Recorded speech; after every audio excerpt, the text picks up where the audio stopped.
বৈশাখ মাস ঘটা করে বাঙালিরা আমরা পালন করি। যেই সমস্ত মানুষগুলো এই যে গভর্নমেন্ট এডওয়ার্ড কলেজ মাঠে একটা নগ্নতার বর্ষণ হবে সেই দিনে, আপনারা লক্ষ্য করবেন যে বড় বড় যারা বাংলাদেশে বলা হয় তারা শিল্পী, যারা নৃত্যশিল্পী, যারা গায়ক শিল্পী, তাদেরকে নিয়ে এসে এখানে নাচ করা হবে, গান করা হবে। আচ্ছা মুসলমান ভাইয়েরা বলেন, কোন ইসলাম ধর্ম পালনকারী কোন মুসলমান এই নাচ আর গানে কি যেতে পারে?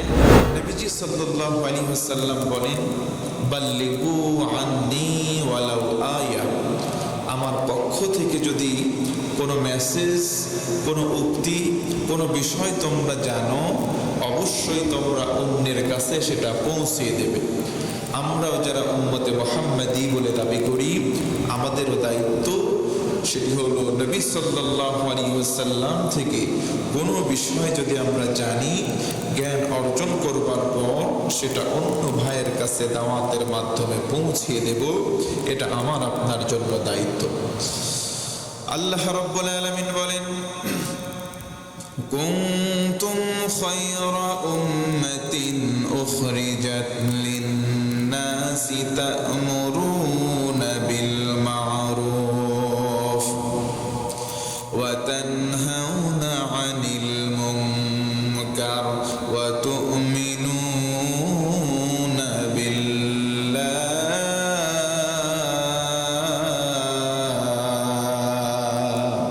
ইরশাদ হচ্ছে, তোমরা শ্রেষ্ঠ জাতি, মানব জাতির জন্য তোমাদেরকে আবির্ভাব করা হয়েছে। তোমরা নেই কাজে আদেশ প্রদান করবে এবং অন্যায় কাজে তোমরা বাধা প্রদান করবে, এবং এ কাজ তখনই করবে, আল্লাহ বলেন এই কাজগুলো তারাই অকপটে করবে যারা আল্লাহর উপরে পূর্ণাঙ্গ বিশ্বাস স্থাপন করে মুমিন হয়েছে। সুবহানাল্লাহ। আল্লাহ রাব্বুল আলামিন এই জন্য বলেন, তা'মুরুনা বিল মা'রুফি ওয়া তানহাউনা 'আনিল মুনকার। তোমরা নিজেদেরকে মুমিন বলে দাবি করবে, তোমরা নিজেদেরকে ইমানদার বলে দাবি করবে, দুইটা স্পষ্ট আমল করবা। 1 নম্বর সৎ কাজের আদেশ প্রদান করবা। 2 নম্বর, তোমরাই যদি শ্রেষ্ঠ জাতিতে নিজেদের রূপান্তর করতে চাও, 2 নম্বর আমল হলো তোমরা অন্যায় কাজ দেখার সঙ্গে সঙ্গে নিষেধ করবা। জোরে বল ইনশাআল্লাহ। আল্লাহর হাবিব সাল্লাল্লাহু আলাইহি ওয়াসাল্লাম বলেন, যখন আমার কোন উম্মত তোমাদের ভিতরে খারাপ গর্হিত কাজ সম্পন্ন হতে দেখবা, তোমরা তোমাদের অবস্থান থেকে সেটার প্রতিবন্ধকতা তৈরি করবা।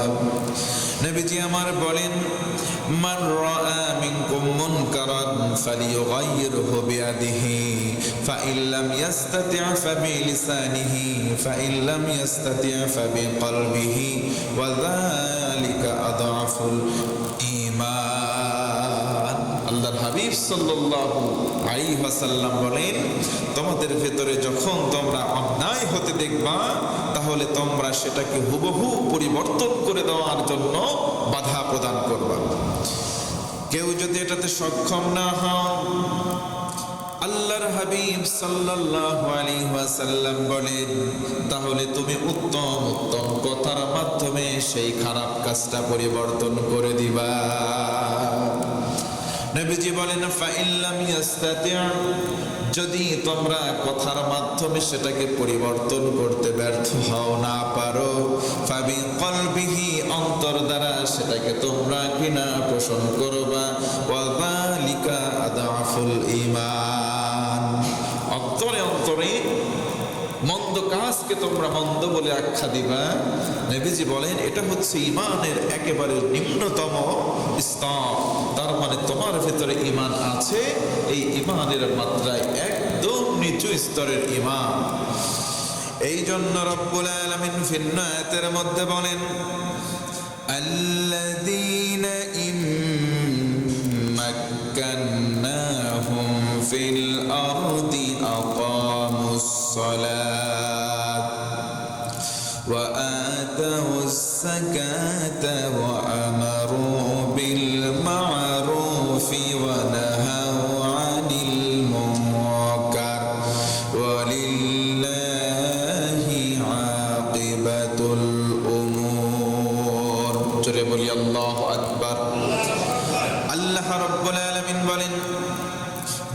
যাদেরকে আমি পৃথিবীতে প্রতিষ্ঠান দান করব, যাদেরকে আমি ক্ষমতা দান করব, তারা ক্ষমতা লাভ করবার পরে চারটা কাজ করবে। নাম্বার 1, 1 নম্বর তারা নামাজকে প্রতিষ্ঠা করবে।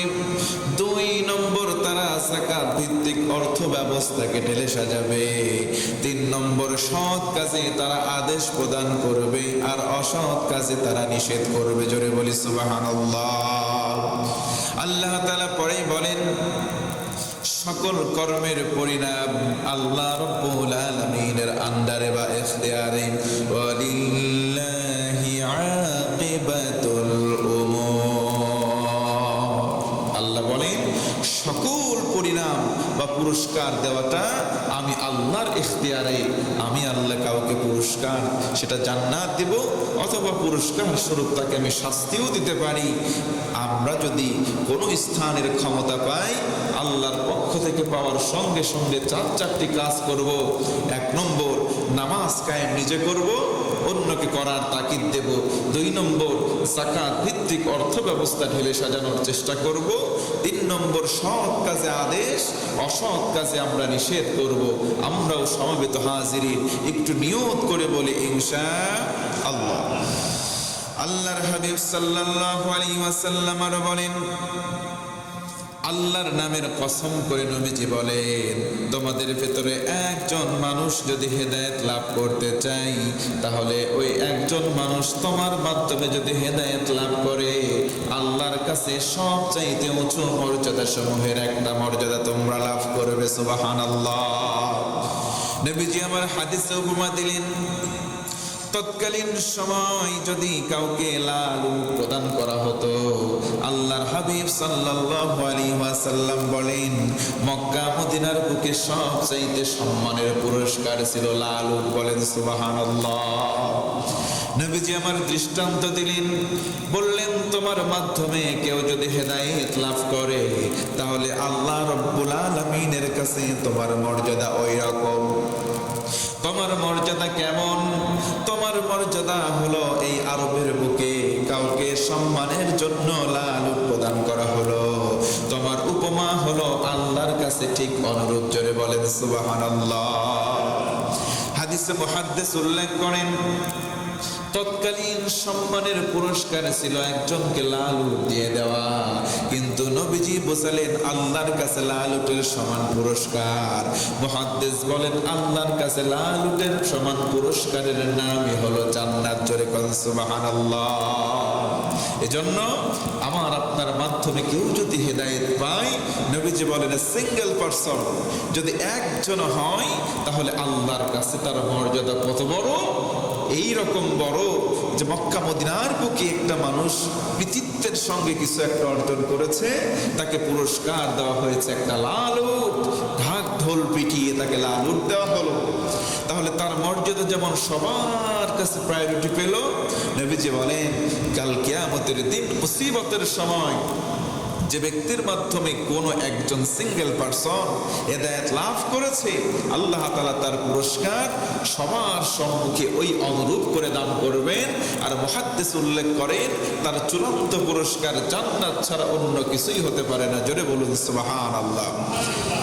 আল্লাহর হাবিব বলেন, যদি কোনো ব্যক্তি কোনো ভালো পথে আহ্বান করে, তাহলে যতগুলো মানুষ তার অনুসরণ করবে, সকল মানুষের 1% সওয়াব আহ্বানকারীকে লিখে দেওয়া হবে। সুবহানাল্লাহ।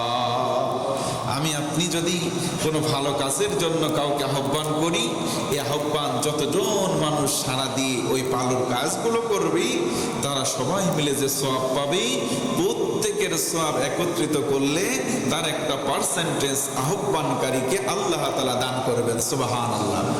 এজন্য বেশি বেশি ভালো কাজের প্রতি মানুষকে আহ্বান করার দরকার। মহব্বত করে বলেন তো আছে না নাই? আল্লাহ নবীজি সাল্লাল্লাহু আলাইহি ওয়াসাল্লাম বলেন, ন্যায়ের আদেশ, অন্যায়ের নিষেধ, দাওয়াতের পুরস্কার এমন অফুরন্ত। আল্লাহর হাবিব সাল্লাল্লাহু আলাইহি ওয়াসাল্লাম বলেন, এই দুইটা কেউ যদি অবহেলা করে, তার জন্য শাস্তি হলো 4টা। আওয়াজ করে বলেন তো শাস্তি কয়টা? এখন ভালো কাজের আদেশ দিতে হবে, অন্যায় কাজ থেকে মানুষকে বাধা প্রদান করতে হবে। এই কাজটাকে কেউ যদি অবজ্ঞা করে, ইগনোর করে, কেউ যদি মানতে অস্বীকৃতি জানায়, তাহলে নবীজি বলেন তার জন্য শাস্তি 4টি। সকলে বলেন তো কয়টি? তার জন্য শাস্তির পরিমাণ 4টি। নবীজি বলেন 1 নম্বর, দুনিয়াবি গজব বা শাস্তির সম্মুখীন সেই ব্যক্তি হবে। নাউজুবিল্লাহ পড়েন। 2 নম্বর, পরস্পরের সৌহার্দ্য এবং সম্প্রীতি নষ্ট হয়ে যাবে। আমাদের সমাজে ভালো কাজ হচ্ছে, মন্দ কাজ হচ্ছে, ভালো কাজের দিকে আমার আপনার আগ্রহ নাই, মন্দ কাজ হচ্ছে সেদিকেও ভ্রুক্ষেপ নাই। নবীজি বলেন 4টি শাস্তি, তার ভিতরে 1 নম্বর দুনিয়াবি গজব তোমার উপরে আসবে, আর 2 নম্বর তোমাদের ভ্রাতৃত্ববোধ নষ্ট হয়ে যাবে। আজকে সমাজে আল্লাহর পক্ষ থেকে গজব আছে না নাই? আমাদের ভিতরে ভ্রাতৃত্ববোধ নষ্ট হয়ে গেছে। এটা কি আর অটুট আছে ভাই? ভাইয়ে ভাইয়ে দ্বন্দ্ব, পিতা পুত্রে দ্বন্দ্ব, বাড়িতে বাড়িতে দ্বন্দ্ব, সমাজে সমাজে কলহ। আজকে সমাজের আনাচে কানাচে, পরিবারে পরিবারে, প্রতিটা মহল্লার ভিতরে দ্বন্দ্ব, মানুষে মানুষে রেষারেষি, মানুষে মানুষে কথা না বলা, এইরকম শত্রুতার আচরণ। একটু বলেন তো ভাইয়েরা, আছে না নাই? আল্লাহর হাবিব সাল্লাল্লাহু আলাইহি সাল্লাম বলেন সম্প্রীতি নষ্ট হয়ে যাবে। 3 নম্বর, মানুষ যতই দোয়া করবে একটা দোয়া কবুল হবে। আজকে কি আমাদের সমাজে দোয়া কম হচ্ছে? প্রতি সময় 5 ওয়াক্ত নামাজ দোয়া করি, জুমার নামাজে দোয়া করি, একটা বাড়িতে দোয়ার অনুষ্ঠান সেখানে দোয়া করি, আর হালতে আমরা দোয়া করেই যাচ্ছি। দৃশ্যমান আমাদের কোনো দোয়া কবুল হতে আমরা দেখছি না। অথচ বুজুর্গ অনেক মানুষ ইতিপূর্বে অতিবাহিত হয়েছেন, আল্লাহওয়ালা মানুষ ছিলেন, তারা এমনও সময় দোয়া করেছেন নগদে দোয়া কবুল হয়েছে, জনগণ জনসম্মুখে সেটা দেখতে পেরেছে। আগে অনাবৃষ্টি হতো। এমনও বুজুর্গ মানুষ ছিলেন, ইস্তিসকারা যখন নামাজ আদায় করতেন, নামাজ আদায়রত অবস্থায় বৃষ্টি পড়েছে, মানুষ ভিজে সেখান থেকে বিদায় নিয়েছে। এমনও দৃশ্য ইতিপূর্বে আমরা দেখেছি, অনেকে শুনেছি, যারা মুরব্বী আছেন তারা দেখেছেন। এমনও কিছু বুজুর্গ মানুষ ছিলেন যারা দোয়া করতেন, দোয়া করতে দেরি, কবুল হতে দেরি হতো না। নবীজি বলেন 4টা শাস্তি হবে। কারণ কি? কারণ মানুষ ভালো কাজের আদেশ দিবে না, আর মন্দ কাজ থেকে মানুষকে বাধা দিবে না। এই কাজ যখন দৃশ্যমান সমাজে চলতে থাকবে, 4টি শাস্তির মধ্যে 3 নম্বর শাস্তি হলো যত দোয়াই করা হোক না কেন, দোয়া একটাও কবুল হবে না। 4 নম্বর, পাপ না করেও শুধুমাত্র আপত্তি না করার কারণে পাপের ভাগী হতে হবে। 4 নম্বর শাস্তি, আমি আপনি পাপ করিনি, কিন্তু পাপ হওয়ার পরেও আমার আপনার ভিতরে আপত্তি ছিল না যে পাপ হচ্ছে হোগা, আমি কাউরে কিছু বলবো না, লা ইলাহা ইল্লাল্লাহ। এই আপত্তি না করবার কারণে নবী করিম সাল্লাল্লাহু আলাইহি ওয়াসাল্লাম বলেন ওই পাপ করে পাপী যে সমান পাপ অর্জন করলো, আমি আপনি যদি পাপটাকে আপত্তি না জানাই, মনে মনে ঘৃণা পোষণ না করি, ওই পাপ আমার সামনে করে পাপী যেই পাপ পেল, আমি আপনি শুধুমাত্র তার পক্ষে সাফাই গাওয়ার কারণে সমান পাপের অংশীদার হব। নাউজুবিল্লাহ বলবেন না? এই পহেলা বৈশাখ বলে আমাদের দেশে একটা অনুষ্ঠান হয়, আমরা কম বেশি জানি না ভাই? এই যে আগামী সপ্তাহে, মানে এই রানিং সপ্তাহে পহেলা বৈশাখ বলে একটা জিনিস আমাদের ভেতরে আসবে। বৈশাখ মাস ঘটা করে বাঙালিরা আমরা পালন করি। যে সমস্ত মানুষগুলো এই যে গভর্নমেন্ট এডওয়ার্ড কলেজ মাঠে একটা নগ্নতার দর্শন হবে সেই দিনে, আপনারা লক্ষ্য করবেন যে বড় বড় যারা বাংলাদেশে বলা হয় তারা শিল্পী, যারা নৃত্যশিল্পী, যারা গায়ক শিল্পী, তাদেরকে নিয়ে এসে এখানে নাচ করা হবে, গান করা হবে। আচ্ছা মুসলমান ভাইয়েরা বলেন, কোন ইসলাম ধর্ম পালনকারী কোন মুসলমান এই নাচ আর গানে কি যেতে পারে? তাহলে আপনি আমি যে এই হাদিসের অনুসারে ওখানে নাচ হচ্ছে, গান হচ্ছে, দৃঢ়তার সঙ্গে একটু বলুন তো কাজগুলো ভালো না খারাপ? একটু মহাব্বতে সকলে বলেন। তাহলে নবীজি বলেন কেউ সামনে অন্যায় কাজ দেখেও শুধুমাত্র আপত্তি জানাই নাই, বলেছে হচ্ছে হোক্কা, আমার কিছু বলার নাই, লা ইলাহা ইল্লাল্লাহ তাসবির গুটি নিয়ে যদি মসজিদে বসে আপনি জিকিরও করেন, নবীর ভাষায় আপত্তি না করবার কারণে তাদের সবার যে পাপ হলো সমপরিমাণ পাপ আপনার আমলনামায় লিখে দেওয়া হবে। নাউজুবিল্লাহ বলেন। তাহলে এই যে আইলো আইলো আইলো রে রঙে ভরা বৈশাখ আবার আইলো রে। এই যে রঙ্গে ভরা বৈশাখ নিয়ে আজকে আমাদের দেশে যে মাতামাতি হয়, ওই জায়গায় আপনি যাবেন, গিয়ে যারা লাফালাফি নাচানাচি করতেছে তাদেরকে বলবেন, মিয়া ভাই কি আপা, আপনি বাংলা বৈশাখ নববর্ষ এই শুভ আগমন নিয়ে এত নাচানাচি করতেছেন, মোহাব্বতে একটু বলেন তো বাংলা 12টা মাসের নাম কি?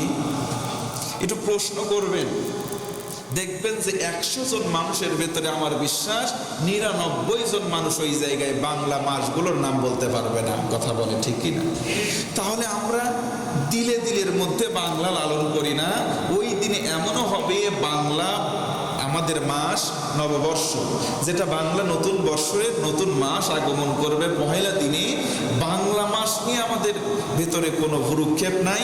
ওই দিনে হিন্দি গান নিয়ে নাচানাচি হবে, এমনও জায়গা আমরা ইতিপূর্বে দেখেছি। কথা বলেন ঠিক কিনা? তার মানে বোঝা গেলে এগুলো যা হচ্ছে নগ্নতা, যা হচ্ছে গর্হিত মুনকার, যা হচ্ছে সব খারাপ কাজ। নবী সাল্লাল্লাহু আলাইহি ওয়াসাল্লাম বলেন, এত খারাপ কিছু দেখার পরেও যদি কেউ অনাপত্তি দেয়, মানে আপত্তি না করে, তাহলে ওই জায়গায় যেই পরিমাণ গুনাহ হবে, আপত্তি না করবার কারণে একজন মুমিন বসে বসে জিকির করলেও তার আমল নামায় সব গুনার পার্সেন্টেজ আসবে। নাউজুবিল্লাহ বলবেন না? তাহলে আমাদের উপর আবশ্যিক কাজ কি? ভালোকে ভালো বলবো, মন্দকে মন্দ বলবো। নবীজি বলেন, মান রাআ মিনকুম মুনকারান, তোমাদের ভেতরে গর্হিত কাজ দেখবা যখন, তো ফালিও গায়্যির হুবিয়াদি, তোমার হাত দ্বারা তোমার ক্ষমতা দ্বারা সেটাকে পরিবর্তন করে দাও। ফা ইল্লাম ইয়াস্তাতি, তুমি যদি বাধা দিতে চাও তাহলে তোমার অসুবিধা হতে পারে, তুমি ব্যর্থ হতে পারো, তাহলে কি করবা? এমন সুন্দর ভাষা দিয়ে, এমন সুন্দর কথা দিয়ে তাদেরকে সে কাজ থেকে পরিবর্তনের চেষ্টা করবা। ফা ইল্লাম ইয়াস্তাতি, নবীজি বলেন, যদি তোমার কথার মাধ্যমে সেটা পরিবর্তন না হয়, তুমি যদি অক্ষম হও, অন্তত পক্ষে এতটুকুন করবা, ফাবি লিসানিহি, যদি না পারো ফাবি কলবিহি, অন্তরে অন্তরে দৃঢ়তার সঙ্গে সংকল্প করবা। সে কাজটা খারাপ কাজ, আল্লাহ সে কাজ থেকে আমাকে বাঁচাও, তাদেরকেও বাঁচাও। এতটুকুন করতে কি কষ্ট হবে ভাই?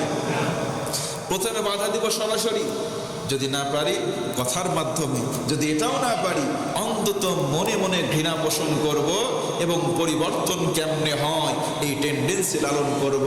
যদি এটা করতে না পারি, নবীজি বলেন, এটাও যদি করো, যালিকা আদআফুল ঈমান, একেবারে ঈমানের নিম্ন স্তরের মুমিন তুমি। আর যদি এটাও না করো, তার ভিতরে ঈমান বলে, মুমিনিয়ত বলে কিচ্ছু নাই, তার মানে খারাপকে যে যদি মনে মনে ঘৃণাও না করে, সেই ব্যক্তি আল্লাহর হাবিবের ভাষায় ঈমানদার হতে পারে না। একবার বলেন নাউজুবিল্লাহ। এই জন্য ভাইরা বলেন, খারাপ কাজ হতে দেখলে বাধা দেওয়ার দরকার আছে না নাই? 4টা। 1 নম্বর শাস্তি দুনিয়ার গজব। দুনিয়ার শাস্তি, দুনিয়ায় শাস্তি কি? অতিবৃষ্টি। দুনিয়ার শাস্তি কি? অনাবৃষ্টি। দুনিয়ার শাস্তি কি? এত পরিমাণে অশান্তি, দেখবেন অশান্তি, শান্তি নাই। আগে এমনও সময় ছিল, নদীর কুল বা বাগানে দাঁড়ালে এমন প্রাকৃতিক বাতাস আসতো যে কলিজাটা শীতল হয়ে যেত। এখন ওই রকম জায়গাও খুঁজে পাওয়া যায় না। যদিও জায়গা পাওয়া যায়, সেখানে দাঁড়ালে বাতাস পাওয়া যায় না। যদিও বাতাস পাওয়া যায়, বাতাসের ভিতরে শীতলতা নাই, আছে উষ্ণতা আর গরম। কথা বলে ঠিক কিনা? আল্লাহর হাবিব সাল্লাল্লাহু আলাইহি ওয়াসাল্লাম বলেন, 2 নম্বর শাস্তি হলো পরস্পরের সৌহার্দ্য নষ্ট হয়ে যাবে, পরস্পরের সম্প্রীতি, পরস্পরের যে ভালোবাসা মহাব্বত, এটা নষ্ট হয়ে যাবে, ক্ষুণ্ণ হয়ে যাবে। 3 নম্বর, কোনো দোয়াই কবুল হবে না। 4 নম্বর, পাপ না করেও শুধুমাত্র আপত্তি না করবার কারণে সমান পাপে পাপী হয়ে যাবে। এজন্য আসুন ভাইয়েরা আমার, ভালো কাজের আদেশ দেব, মন্দ কাজ যেখানেই হোক না কেন মন্দকে মন্দ বলে আখ্যা দেব ইনশাআল্লাহ। আচ্ছা, এই যে মসজিদে আমরা আসি, জুমার দিনে আসি, প্রতিদিনে 5 ওয়াক্ত সালাতে আসি, এ সময় কিছু মাসুম বাচ্চারা আসে না? আল্লাহ, তাদেরকে যদি আপনি বাধা দেন, এখান থেকে বাধাগ্রস্ত হবে, ধমক পাবে, মনটার ভিতরে দাগ পড়বে, আপনাকে দেখলে দূর থেকে সম্মান দেখাবে না, বলবে বেটা আমারে ধমক দিছে, মনে মনে বলবে বেটা আমারে ধমক দিছে, এই বেটার সঙ্গে কথা নাই। আর যদি আপনি মিষ্টি করে একটু আস্তে করে গালে আদর করে দিয়ে বলেন, বাবারে সোনারে, এখানে সবাই নামাজ পড়তেছে, তুমি একটু চুপ করে থাকো অথবা একটু শান্ত থাকো, এই নাও তোমার পুরস্কার চকলেট। যদি আপনি এই কাজটা শুরু করেন, দেখবেন আগ্রহের সঙ্গে জুমার নামাজে তো আসবেই, 5 ওয়াক্ত নামাজেও তারা আসার জন্য চেষ্টা করবে, কথা বলে ঠিক না? অতএব তারা আসুক, এটা আমরা চাই, এবং এটা হচ্ছে ভালো একটি কাজের লক্ষণ। আল্লাহ আমাদের কবুল করুক, পড়েন আমিন। তাদেরকে বাধা দিতে যাবেন না। বিভিন্ন দেশগুলোতে এইরকম জায়গা করা হয়। আসলে কি, আমরা আসি কাজের থেকে, মাথায় হট টেম্পার নিয়ে আসি, আসার পরে যদি একটু এলোমেলো দেখি, বসায় দিয়ে একটা ধমক, এমন জোরে একটা ধমক দেয়, নামাজের মধ্যে অনেকে ধমক দেয়। কিছু কিছু মানুষ আছে নামাজের মধ্যে কথা বললে যে নামাজ ভেঙে যায় অনেকে জানেই না। কোনো একদিন ইতপূর্বে কোনো এক মসজিদে আমি নামাজরত, নামাজের মধ্যে বৈঠকে বসে আছে ইমাম সাহেব, আমিও নামাজ পড়তেছি, রানিং কোনো রাস্তার ধারে মসজিদ হবে, আত্তাহিয়াত পড়তেছে, দুরূদ শরীফ পড়তেছে, এরপরে মাসুরের পরে যাই হোক সালাম ফিরবে, এর ভিতরে কারেন্ট চলে গেছে। হঠাৎ করে কারেন্ট ছাড়াও চলে যাওয়ার পরে একটু গরমের ভাব চলে আসছে। একজন নামাজি যে কোনো পাশ থেকে হোক বলে উঠতেছে, ও কি গরম। আচ্ছা বলেন, ওই লোকের কি নামাজ হলো? জোরে বলেন, হবে? নামাজের ভেতরে কথা বলে ফেলেছে। আমার বিশ্বাস ওই লোককে জিজ্ঞাসা করে হলে ওই লোক বলতেই পারবে না বা জানেই না যে নামাজের ভিতরে এমন স্বরে কথা বললে নামাজ ভেঙে যায়। আমার মনে হয় ওই লোকের জানাই নাই। এমন হতে পারে কি পারে না? মনে রাখবেন, নামাজের মধ্যে কোনো উচ্চ স্বরে কথা নয়, নিম্ন স্বরেও কথা নয়। নামাজে কথাবার্তা বললেই নামাজ ভেঙে যায়। এই যে মাদ্রাসার অনেক ছাত্র ভাইরা আছে না, তারা যখন মক্তবের মধ্যে পড়ে, প্রথম মক্তবে অথবা যখন নুরানিতে পড়ে, তখন তাদেরকে আস্তে আস্তে শেখানো হয় নামাজ ভঙ্গের কারণ, অজু ভঙ্গের কারণ, এগুলো শিক্ষা দেওয়া হয়।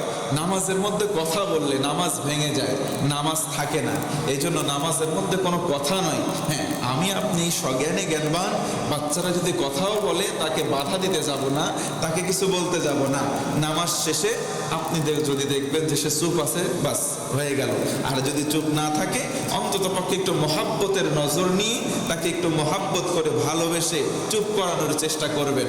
আমরা এই আমলটা অন্তত এই মসজিদে, এই মহল্লায় করার চেষ্টা করব বলে ইনশাআল্লাহ। নবী সাল্লাল্লাহু আলাইহি ওয়াসাল্লাম বলেন, আল্লাহর নামের কসম, আল্লাহর নামের কসম, যদি তোমরা এই কাজগুলো করো তবে আল্লাহ তাআলা তোমাদের এমন পুরস্কার দেবেন যেই পুরস্কারটা লাল উটের মতো।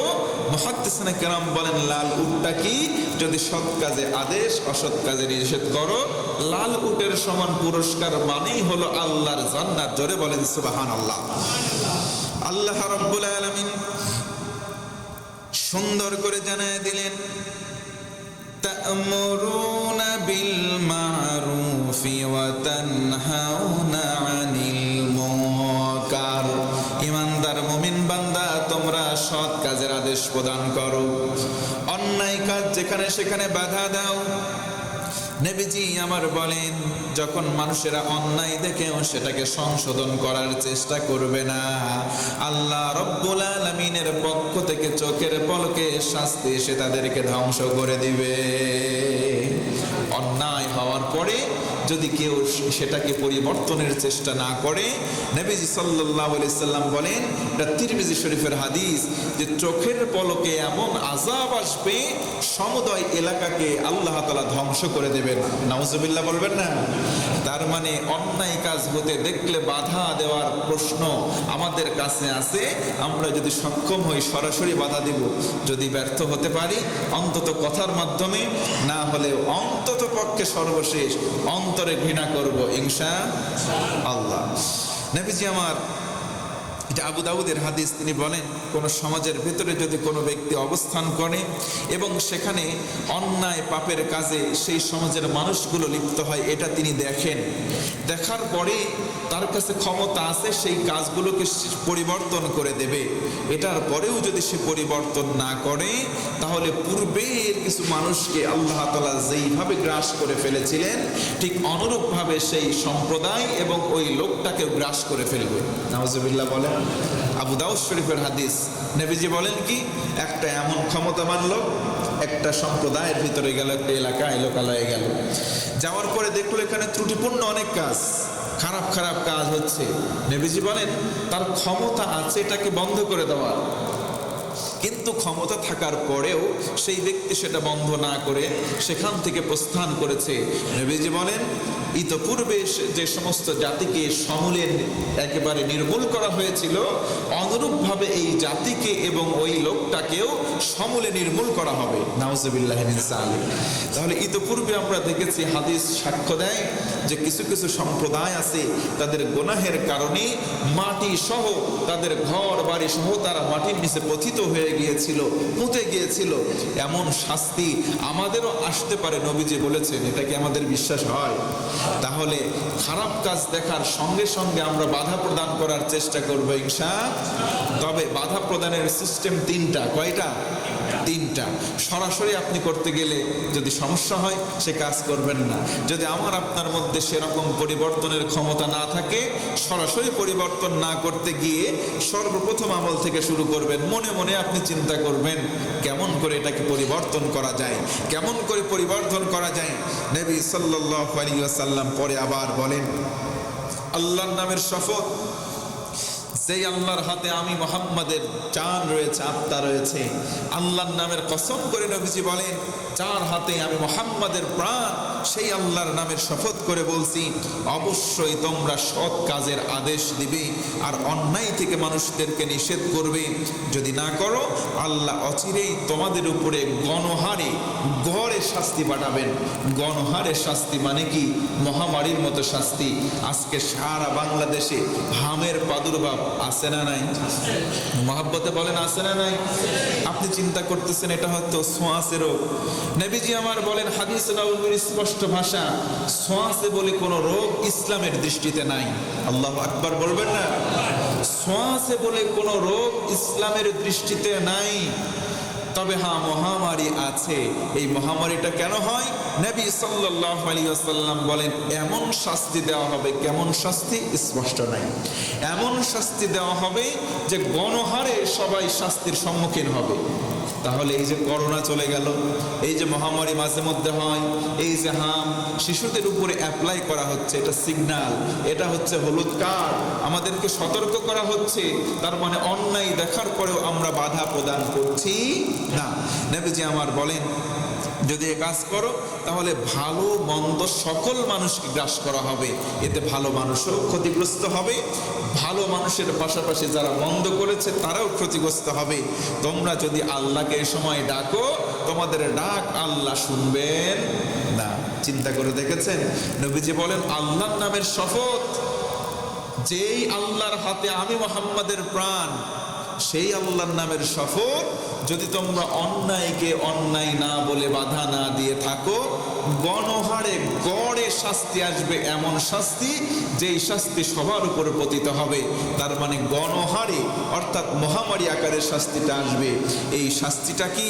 যখন আসবে তোমরা তখন সবাই আল্লাহকে ডাকবা। বিপদ আসলে আমরা আল্লাহকে ডাকি না ভাই? যখন মেঘ ঘন ঘটা একেবারে তমসাচ্ছন্ন হয়ে যায়, যখন একেবারে ঝড় শুরু হয়ে যায়, টর্নেডো, বিশাল আকারের ঝড়, একবারে সবকিছু ছিঁড়ে ছুটে সব নিয়ে যাচ্ছে, বড় বড় শিলা পাথর পড়তেছে, সবার মুখে একটাই জবাব, আল্লাহ বাঁচাও, লা ইলাহা ইল্লা আনতা সুবহানাকা ইন্নী কুনতু মিনাজ জালিমিন। এমন কোনো মানুষ নাই যার মুখস্থ আছে এটা পড়ে না, এমন কোনো মানুষ নাই।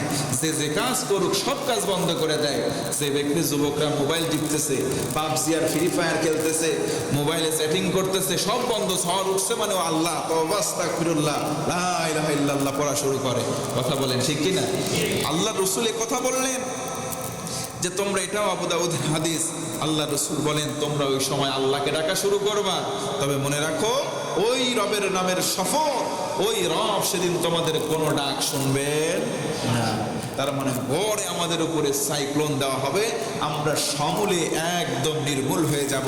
আল্লাহর হাবিব সাল্লাল্লাহু আলাইহি ওয়াসাল্লাম অন্য হাদিসের মধ্যে স্পষ্ট রিওয়ায়াত, তিনি বলেন, তোমাদের ভিতরে শেষ সময় এমন একজন শাসক আসবে, তোমাদের উপরে ক্ষমতাবান এমন শাসক আসবে যে মাঝে মধ্যে ভালো কাজ করবে, মাঝে মধ্যে মন্দ কাজ করবে। এটা মুসলিম শরীফের সহিহ রিওয়ায়াতের বর্ণনা।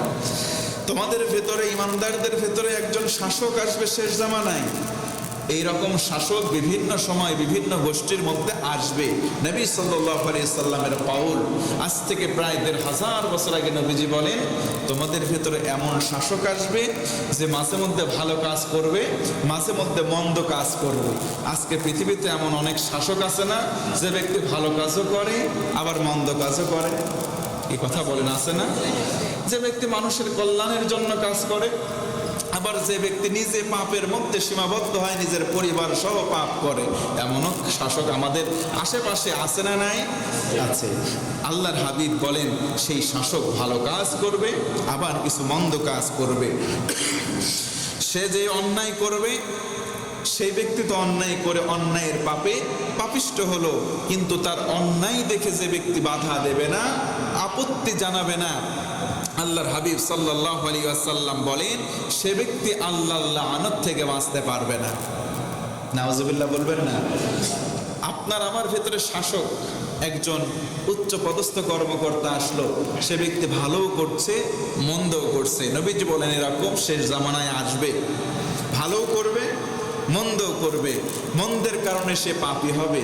কিন্তু নবীজি বলেন, ওই যে মন্দ কাজ করলো, এটাকে যারা খারাপ বলবে না, তার উপরে আল্লাহ লানত পতিত হবে। নাউজুবিল্লাহ বলবেন না? তার মানে যেই খারাপ করুক, সে আমাদের যত বড় ক্ষমতাধর হোক না কেন, খারাপ কাজ করলে সেটাকে খারাপ বলতেই হবে। এটা আমাদের সবার ইমানি দায়িত্ব। কি দায়িত্ব? ইমানি দায়িত্ব। নবীজি বলেন, এই দায়িত্ব কেউ যদি যথোপযুক্তভাবে পালন না করে, আল্লাহ লানত তার উপরে আসবেই। এবার সাহাবায়ে কেরাম রাদিয়াল্লাহু আনহুম আজমাইন তখন বললেন, ইয়া রাসূলুল্লাহ, তাহলে ওই ব্যক্তি এত খারাপ কাজ করতেছে, তার বিরুদ্ধে কি আমরা বিদ্রোহ করব না?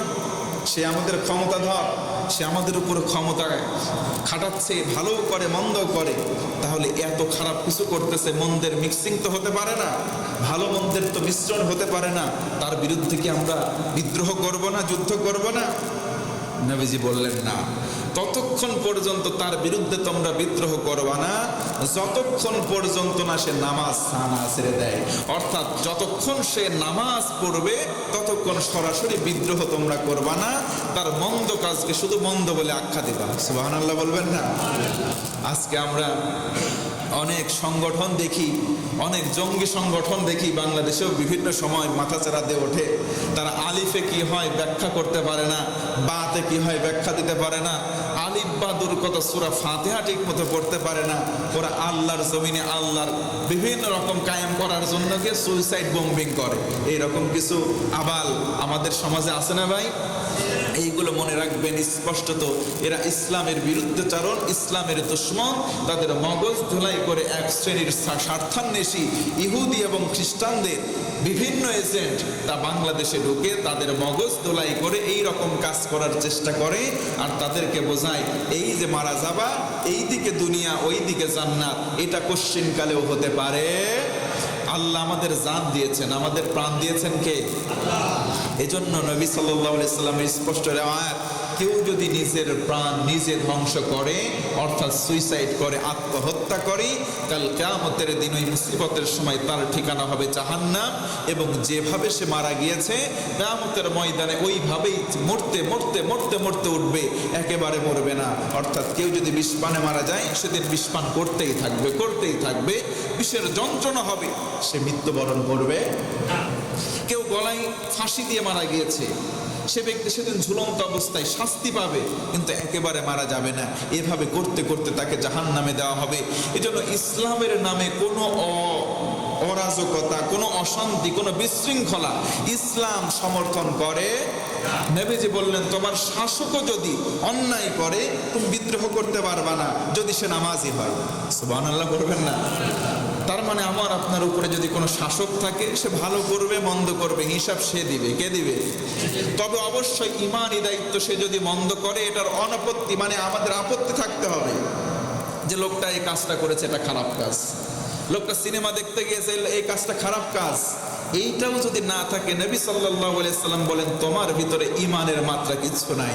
নাউজুবিল্লাহ বলবেন না? এই জন্য বলেন নামাজ পড়া ভালো, সিনেমা দেখা খারাপ, এটা আমরা জানি কি জানি না? তাহলে নামাজকে আমরা অ্যাপ্রিসিয়েট করি, অবশ্যই নামাজ পড়তে হবে। নবী সাল্লাল্লাহু আলাইহি সাল্লাম বলেন, মুসলিম শরীফের হাদিস, ততক্ষণ পর্যন্ত তার বিরুদ্ধে বিদ্রোহে যাবে না যতক্ষণ সে নামাজ পড়ে। আরেকবার আওয়াজ করে বলেন সুবহানাল্লাহ।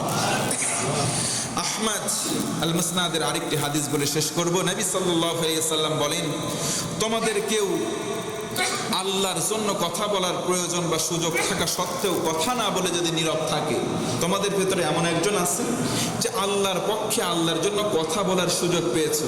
যেমন উদাহরণস্বরূপ আমি এখানে বসেছি, আমি আল্লাহর জন্য কথা বলার সুযোগ পেয়েছি। এখন যদি আমি কিছু বলে যাই, অন্তত পক্ষে আদব রক্ষার্থে আপনাদের বিপক্ষেও যদি বলি, আদব রক্ষার্থে আপনারা সরাসরি কিছু বলবেন না, পরক্ষণে আস্তে করে ডেকে আদবে বলবেন যে ভাই কি বাবাজি কি হুজুর, আসলে কথাটা তো ওই রকম হওয়া ঠিক হয়নি। তার মানে আমি সুযোগ পেয়েছি, কথা বলেন ঠিক কিনা? নবীজি সাল্লাল্লাহু আলাইহি ওয়াসাল্লাম বলেন, এমন আল্লাহর পক্ষে কথা বলার জন্য কেউ সুযোগ পেয়েছে, কথা বলার জন্য সুযোগ পেয়েও সে আল্লাহর দিকে মানুষকে না ডেকে নীরবে চুপচাপ বসে আছে আর শুধু জিকির করতেছে মনে মনে, কাউকে কিছু বলতেছে না, এটা হালকাভাবে আল্লাহ দেখবেন না। আল্লাহ ধরবেন এই সময়টুকু তুমি পেয়েছিলা আমার দিকে ডাকার জন্য, মানুষদেরকে কেন ডাকো নাই? আল্লাহু আকবার বলেন। এই জন্যই তো নবীজি বলেন, বাল্লিগু আন্নী ওয়ালাউ আয়া, আমার পক্ষ থেকে যদি একটা মাত্র লফজ, একটা মাত্র বাক্য, সেন্টেন্স পাও, সেটাই অন্যের কাছে পৌঁছিয়ে দাও। আমরাও দেওয়ার চেষ্টা করব, প্রাণপণে চেষ্টা করব, বলেন ইনশাআল্লাহ। আল্লাহর হাবিব সাল্লাল্লাহু আলাইহি ওয়াসাল্লাম এই জন্যই আল্লাহ রাব্বুল আলামিনের ওই কওলটা শেষের দিকে স্মরণ করিয়ে দিলেন, সাহাবীরা শোনো। তার মানে গোটা পৃথিবীবাসীকে উদ্দেশ্য করে, নবী মুহাম্মদ সাল্লাল্লাহু আলাইহি সাল্লামের উম্মতকে উদ্দেশ্য করে নবীজি কোরআনের সেই কওলটা তেলাওয়াত করলেন, ওয়ামান আহসানু কাওলাম মিম্মান দাআ ইলাল্লাহ ওয়া আমিলা সালিহান ওয়া ক্বালা ইন্নানি মিনাল মুসলিমিন। কথায় তার থেকে উত্তম কে হতে পারে, যেই ব্যক্তি মানুষকে আল্লাহর দিকে ডাকে, নিজে সৎ কাজ করে এবং অন্যায় কাজে মানুষদেরকে বাধা দেয়, পাশাপাশি নিজেকে বলে আমি একজন সারেন্ডার করা মুসলমান। আমরাও এই কাজ করব, মানুষদেরকে আল্লাহর দিকে ডাকবো যতক্ষণ সুযোগ পাই, বলেন ইনশাআল্লাহ।